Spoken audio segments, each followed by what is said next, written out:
Terima kasih Anda masih bersama kami. Langsung saja saya tanggapan dari Pak Iqbal. Ini nampaknya sepertinya kalau saya lihat tadi dari jalannya debat hampir sama. Kedua-duanya inilah untuk menjalankan BPJS ini memang tetap akan jalan dan mengoptimalkan tentunya. Bahkan upaya promotif preventifnya pun juga ada dalam kedua kubu.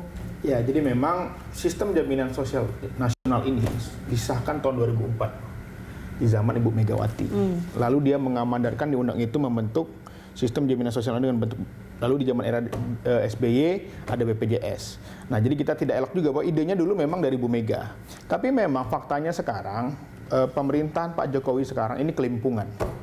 Makanya Bang Sandi tadi menegaskan bahwa 200 hari tuntas. 200 hari 200 pertama hari. Ya. Padahal Pak Jokowi masih punya waktu, tapi Pak Jokowi nggak berani mengatakan kapan akan selesai. Nunggu diperpanjang dulu. Padahal ini masalah sederhana. Apa sederhananya? Keberpihakan negara. Oke, baik. Pemerintah harus membayarkan kepada rakyat yang tidak mampu. Nah, sebelum ini kita tunggu dulu Pak Purwo. Ini kita akan melihat Bang Sandi yang sedang memberikan komentarnya. Kita langsung saja menuju kita akan melihat suasana pasca debat Cawapres ini. Yang kedua, mengenai saya kira Anda bertanya soal rumah siap kerja mungkin ya. Yang oke.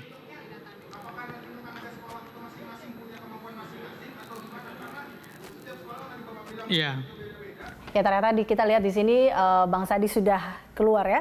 Sudah menuju kembali ke kediamannya.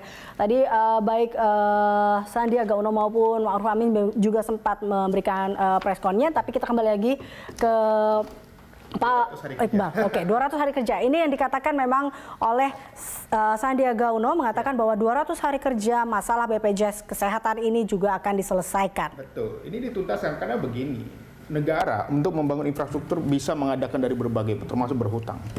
Tapi untuk kesehatan dasar prima, ya ini kebutuhan primer masyarakat, kebutuhan dasar. Sekarang faktanya, mungkin Pak juga tahu bagaimana di rumah sakit orang mengantri, dokter-dokter menjerit, belum dibayar, terlambat. Bagaimana caranya 200 hari itu akhirnya bisa selesai? Nah, tadi menantangkan ahli, tadi bukan orang Hong Kong, maksudnya orang Indonesia yang ada di sana, yang expert, dia punya pengalaman.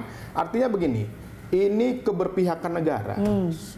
Keberpihakan negara ditunjukkan dengan kebijakan yang taktis. Sekarang ya masih defisit ya, ini belum dibayarkan sepenuhnya oleh pemerintah. Dan itu menjadi beban masalah besar di lapangan. Berarti dalam arti kata, dalam 200 hari nanti pertama oleh Prabowo Sandi jika terpilih akan ada perubahan kebijakan. Sudah pasti. Itu. Makanya semakin banyak kartu dikeluarkan, tapi impact-nya di bawah tidak siap. Bagi kartu, padahal di masa petugas para medis kita dibayar dengan sangat murah. Ini tidak adil. Makanya Prabowo Sandi menjanjikan untuk bagaimana meningkatkan layanan kesehatan, meningkatkan pembayaran tepat waktu kepada para medis, dan tidak ada lagi tunggakan-tunggakan. Oke, Pak Purnawan, menanggapi hal ini, 200 hari kerja pertama ini, kira-kira masalah yang memang cukup berat dari BPJS ini, mungkinkah bisa terselesaikan menurut Anda? Saya cuma komentar begini, penonton sepak bola itu selalu lebih baik dari kaptennya. Selalu lebih pinter itu. Komentarnya selalu begitu. Tapi faktanya nanti kita lihat sajalah ya. Tapi kita ini kan mengubah, coba bayangkan dalam 4 tahun aja menambah 100 juta orang menjadi peserta BPJS. Tidak ada negara pun yang begitu. Dan kita memang kewalahan.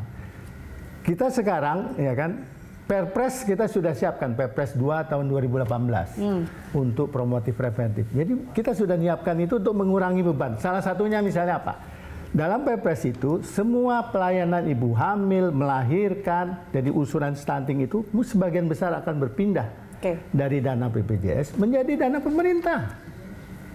Jadi beban pemeriksaan tekanan darah, beban pemeriksaan diabetes mellitus, beban pemeriksaan TB, beban pemeriksaan orang yang penyakit gangguan kejiwaan, itu akan berpindah, akan diambil alih dari BPJS menjadi pemerintah punya. Jadi beban BPJS akan berkurang dan itu sudah akan dilakukan. Kita nggak ngomong ratusan hari, tapi kita akan lakukan. Perubahan itu, oke, baik. Ini kita akan lanjutkan lagi perbahasan ini. Setiap kita tahu ada hal yang akan dilakukan dari tidak hanya ratusan hari, tapi juga ada kebijakan-kebijakan yang akan dilakukan oleh para calon pimpinan kita nanti. Kita akan membahasnya lebih lanjut lagi. Ini akan ada tema selanjutnya kita akan bahas. Pemirsa tetaplah bersama kami.